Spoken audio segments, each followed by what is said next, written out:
وقتی میفهمی زنی که بهش اعتماد داشتی کنارت نبوده، دنیات میریزه. انگار همه چیز توی یک لحظه یخ میزنه.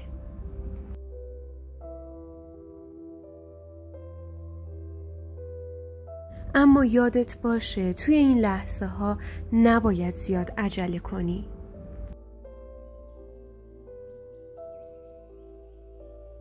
قلبت شکسته، معلومه، اما خب تصمیم تو آینده تو میسازه. احساست رو بپذیر، گریه کن، اما نذار که خشم راهت رو انتخاب کنه. دلیلش رو بفهم، حتی اگر سخت باشه. ببین آیا اون واقعاً پشیمونه؟ حاضر همه چیز رو بذاره کنار یا فقط حرف میزنه؟ اگر دلت هنوز میخواد، شاید، فقط شاید بشه دوباره از نو ساخت.